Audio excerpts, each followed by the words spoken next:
Welcome to this edition of Alaska Weather. My name is AKwx, meteorologist with the National Weather Service for February 7th, 2020.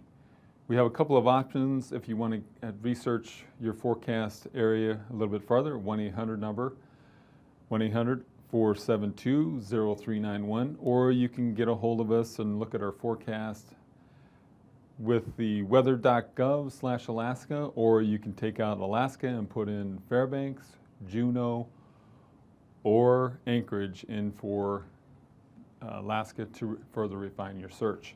Lastly, if you have any questions you'd like to contact us about the weather or anything you see on this broadcast or anything that you see online, please email us at that email address out there at the bottom. Moving on to the hazardous weather, we have the watches and warnings and even advisories out. Starting north to south, we have wind chill warnings out for the Arctic coast up there, Prudhoe Bay, Kaktovik, up to 70 below right now. Your skin will freeze at, I guess, in 10 minutes or something like that, something crazy. And that's out till Saturday morning.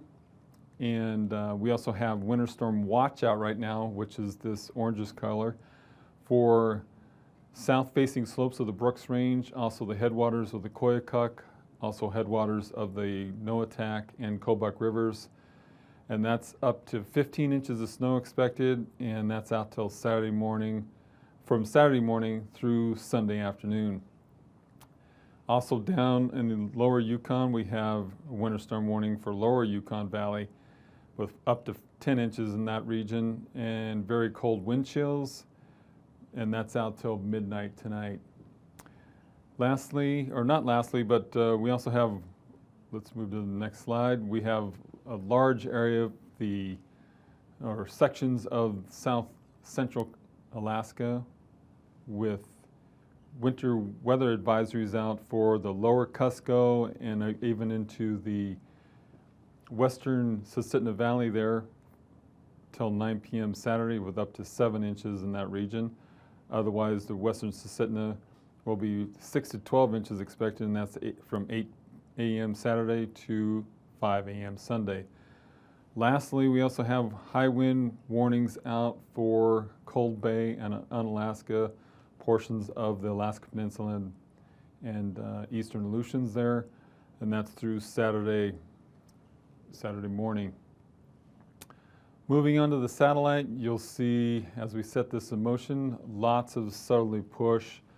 We had freezing levels show up above the freezing level at the surface here in the Gulf of Alaska, spilling some very warm southwesterly flow that's going to be coming into the mainland of Alaska. You can see that lots of clouds out ahead of that, scattered snow showers. We even had a little bit of snow and fog up on the north slope, but otherwise mixed precipitation across much of the Alaska Panhandle. Alaska Peninsula and down through the Aleutians. Meanwhile, it was pretty quiet, and they expect things to be rather quiet over there in southeast Alaska. Otherwise, eastern interior saw some snow and scattered snow showers there as well. But looking at today's weather, here's what it looks like at the surface map. A 970 millibar low there just on the eastern portions of the Aleutians. Rain and mixed precipitation through portions of the Alaska Peninsula and eastern Aleutians, snow near the Pribs. Otherwise, scattered snow shower out along that surface boundary in the eastern interior, and there's that snow shower up there on the north slope.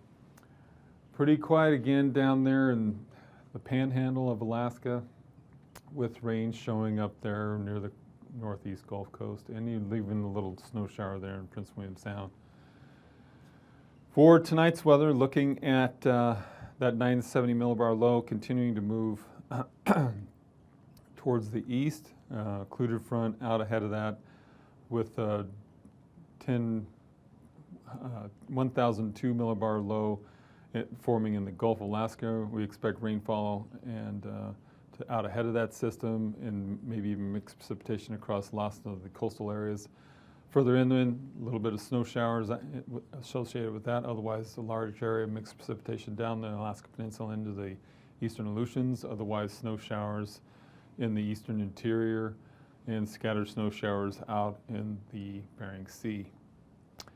For Saturday's weather, again, that low is going to be slowly lifting north here, strong southwesterly flow, an occluded front out ahead of that. Lots of mixed precipitation, even rain showers possible on Saturday. In south central, taking care of a little bit of snow with temperatures climbing into the 40s. We'll see that here in a minute. But otherwise, mixed precipitation and rainfall down through Kodiak Island, through Bristol Bay region. Snow showers ahead of that system through much of the central mainland and even up into just south of the Brooks Range. Otherwise, there's another low anchored down there at the base of that stationary front. Otherwise, we do expect some precip to head back into the Panhandle by Saturday with mixed precipitation and rainfall ahead of that occluded front and snow showers a little bit further inland. For Sunday's weather, that low finally makes it up to the north slope, now a 1,007 millibar low with an occluded front moving up through the north slope and a cold front moving through much of the central interior. Otherwise, another low forming in the Gulf with a warm front and spreading rain and mixed precipitation. Again, snow showers further inland, but along this boundary, a little bit of snow shower associated with that.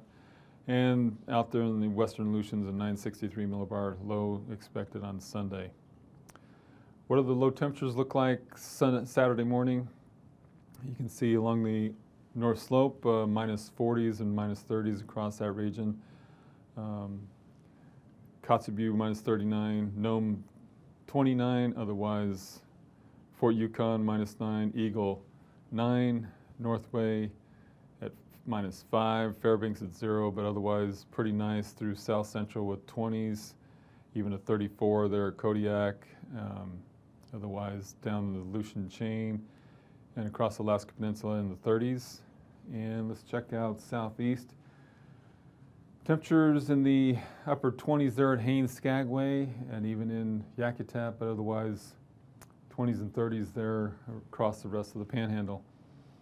For high temperatures on Saturday, there we go. We're going to be getting into the upper 30s, maybe even a 40 there in Anchorage, but let's not jump ahead of ourselves with 40s there in Kodiak, otherwise 30s and 40s down the Alaska Peninsula into the chain. Southwest Alaska seeing 20s and even a 30 there in Bettles. Galena's 12, Fairbanks jumping up to 24, and even teens along the Brooks Range and then up on the Nordic Slope, still in the minus 30s there. But down in the Panhandle, looking at 30s there as well. For Sunday morning, we're going to be looking at low temperatures, again, minus 40s across portions of the North Slope with minus 30s across the rest of that area. Northwest Coast, minus 37, Point Hope, minus 26, Kotzebue, minus 39, Nome, minus 29, otherwise Galena, minus 36, Fairbanks holding there at 0, and even a 23 there in Anchorage, but otherwise 20s through much of southwest and in south central. Bethel coming in with a minus 9. And down through the chain and Alaska Peninsula, it looks like 30s there. But otherwise, looking at the Panhandle, again, Haines 27, Yakutat 27, otherwise mid-20s and even 30s there for the rest of the Panhandle. For highs Sunday afternoon, looking at finally some decent temperatures up there on the North Slope with minus 20s and even minus teens across the Arctic coast there and in the North Slope, but otherwise teens and minus just below 0 there on the Brooks Range. Anaktuvik Pass at 7, Kotzebue 4, Point Hope minus 9, Fairbanks showing up there at 22, Eagle 23, and much of southwest in the 30s, even upper 27, but in south central, looking at the mid 30s there, even 40s there in Prince William Sound area. 40 at Kodiak, otherwise 30s down the chain and across the Alaska Peninsula. And looking at southeast, we're going to be looking at 40s for Sunday afternoon.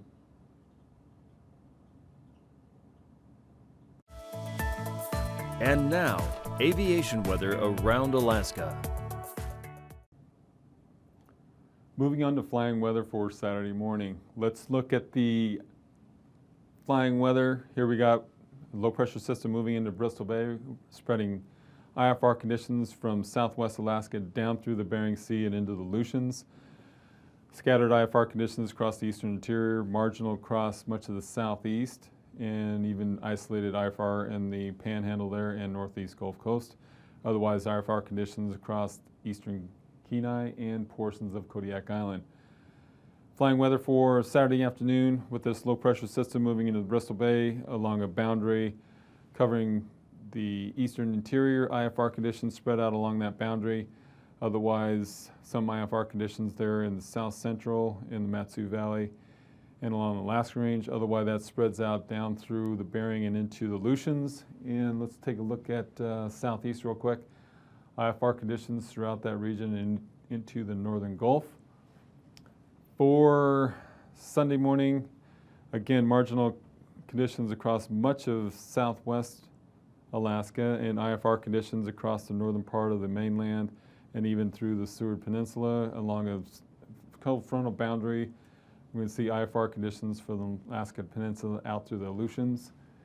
And IFR conditions continues there in southeast Alaska with scattered IFR and marginal conditions through the North Gulf and South Central. Looking for Saturday afternoon, previewing conditions through southwest, but otherwise scattered marginal and isolated IFR through much of South Central and Eastern Interior. IFR conditions across the North Slope and Seward Peninsula. Otherwise, marginal conditions through Kodiak Island, Alaska Peninsula. Next low pressure system showing up in the Aleutians will be bringing IFR conditions there. Otherwise, southeast continues with IFR conditions throughout that region and even isolated IFR conditions through South Central. For the pass conditions on Saturday, Anaktuvuk Pass, IFR conditions. Adigan, IFR. Both Lake Clark and Merrill on the southern part of Alaska Range, IFR conditions there. Rainy Pass, IFR improving to marginal.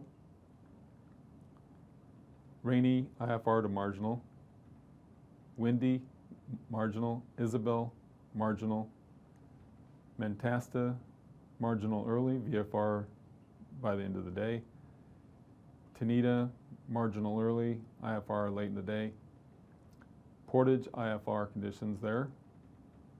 And the southeast passes looking at marginal conditions, improving, decreasing to IFR during the day. For the freezing level map, we're going to be looking at elevated freezing levels through the northern Gulf. Otherwise, this 2,000 foot level shows up there in Kodiak Island. Otherwise, the surface freezing level shows up there in southeast Alaska through the northern Gulf, Kenai Peninsula, and down through southwest Alaska and out into the Bering. For the icing conditions on Saturday, you're looking at between 3 and 7,000 feet there in southeast Alaska with isolated moderate across much of the mainland with below 7,000 feet there. Otherwise, we did analyze considerable moderate in the southern Alaska Range and through the Bristol Bay region there with between 5 and 7,000 feet, and that even shows up there in the portions of the Alaska Peninsula and eastern Aleutians. For the jet stream, 175 knot winds coming out of Japan. Otherwise, as you get into the Gulf, 115 knots there. Around a weakening low pressure system, 35 knots there showing up just off the Seward Peninsula. Excuse me. For 9,000 foot winds Saturday, again, strong southerly push for much of the mainland with 75 to 70 knot winds down near Kodiak Island. Otherwise, 60 and 40 knot winds there in southeast. Otherwise, across the mainland, 50, 30, and even 40s around that low pressure system. for 3,000 foot. Saturday, around a low pressure system, again, southerly flow, 30, even 50 knots there on the eastern side of the mainland, otherwise southeast, 10 to 20 knots there, and even 40 knots there in south central. For the turbulence, we've been looking at considerable moderate through much of southwest Alaska.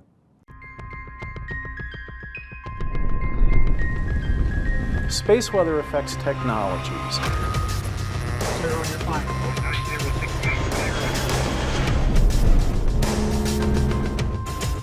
As conditions develop, we put out alerts, warnings, and watches to our customers so they can take action.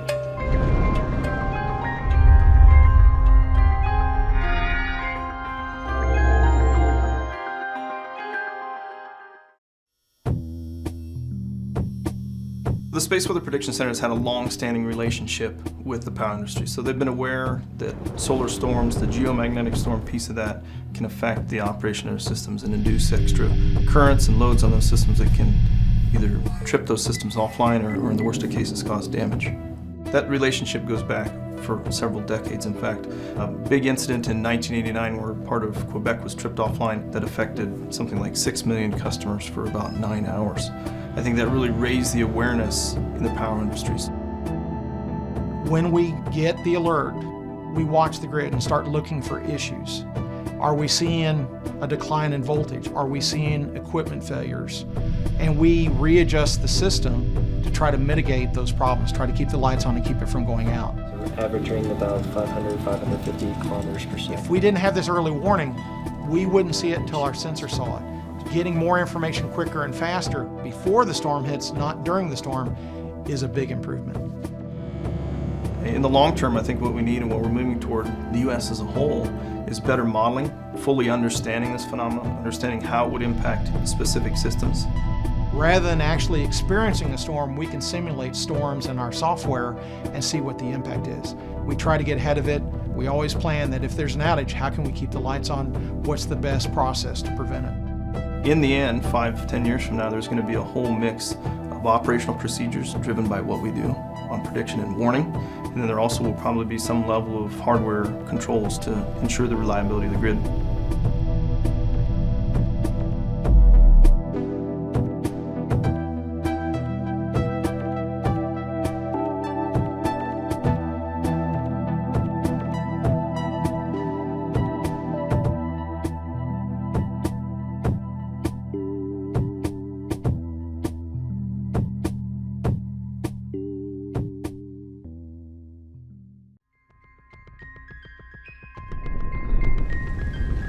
Space weather affects technologies.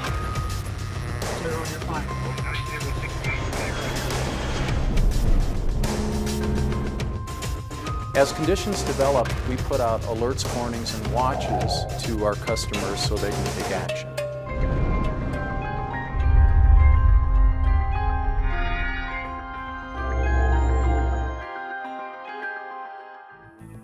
There's different types of impacts on communication systems, and the HF we call the high frequency, which is that band of communications 3 to 30 megahertz. But it's a very important band of radio communication because it's used widespread. It's used, for example, by the airlines. HF radio is most commonly used for position reporting when you're going across the ocean airspace, which is devoid of radar. And ATC can't see you, so it's up to you to report your position and your altitude and your speed. HF works great most of the time, except during a big flare. And during a big flare, that HF communication capability could be gone within a minute or two. So as soon as we see something happening in there, or we see a flare, it's one of the first things we do is alert the aviation community, hey, big flare, HF's going to be impacted. Once we know that there's an event going on, then the aviation industry and the airlines can react to that. They can alter their routes over the poles. They can lower the altitudes that they're flying at, or maybe decide not to fly at all in the interest of their passenger safety. So that's just one example of how HF is used, but the emergency response community will use it a lot too. It's one of their primary backups. When you've lost connectivity between certain government agencies, it gives you that long-range coverage to talk from out-of-state to federal governments or from the FEMA locations to the state emergency operations centers. So if we've got a big hurricane impact in the coastline, whatever big city, we've got the cell towers down and whatnot, we've got emergency communication folks in there. Those folks are very familiar with space weather and how it impacts their systems. Here in recent years, it was used during Katrina when we had a lot of communications outages down there. It was also used during Hurricane Ike. There was an outage of the telephone circuits with the Texas State Emergency Office, so it was used in both of those situations. So when we talk about backup, especially for the airlines, typically they'll have SATCOM, so that'll be satellite communication. The satellite technology that emergency responders use could be GPSs, could be satellite phones, satellite data terminals. Space weather events can impact SATCOMs. The impact can range from a nuisance to loss of a spacecraft. So we will give them the heads up. If we have space weather events, flares, whatnot, they need to know what's impacting their systems. Situational awareness is key. Time is of essence to these folks. Again, it's life and death.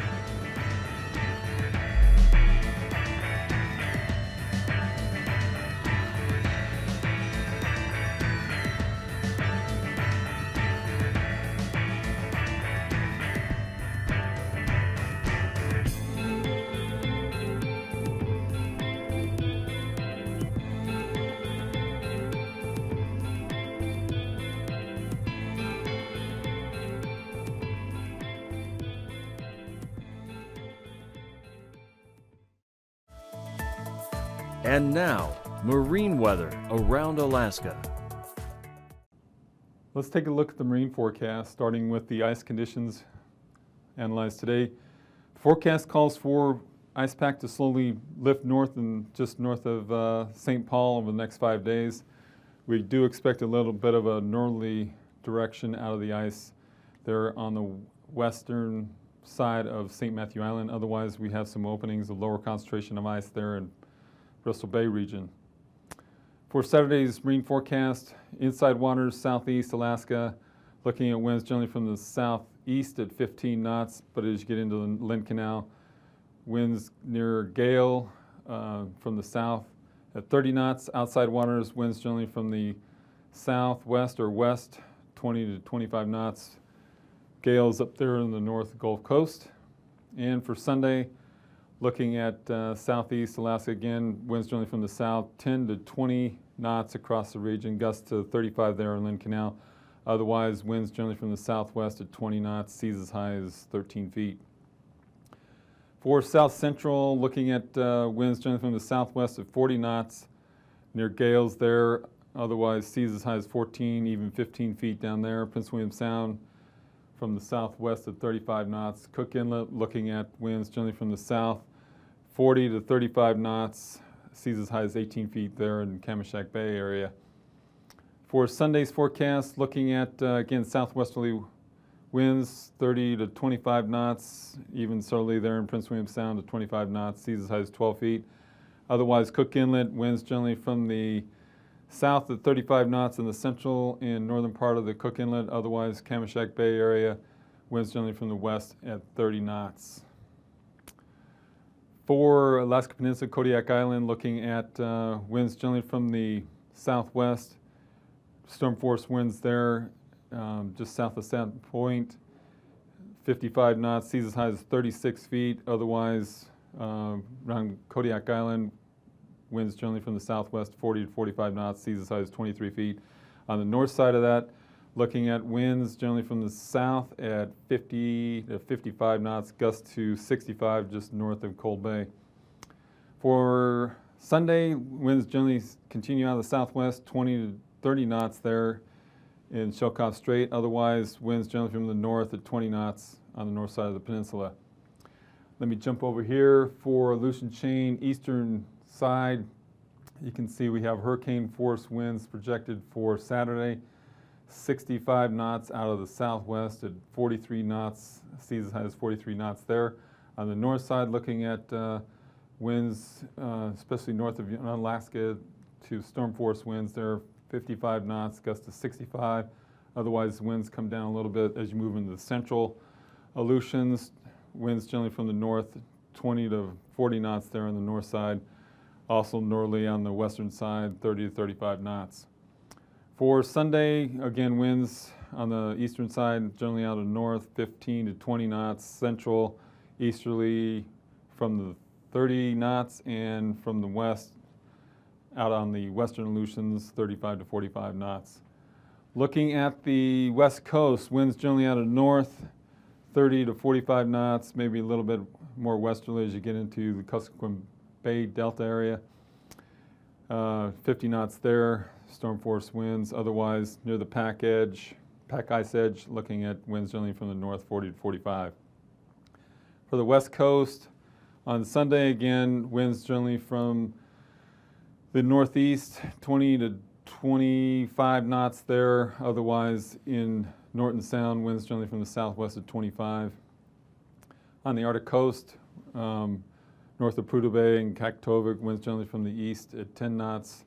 North of Yukiavik, north at 10. Otherwise, down the northwest coast and in Bering Strait, winds generally from 20 to 35 knots there out of the north. And for the Sunday Arctic coast, looking at winds generally from the north to 20 knots.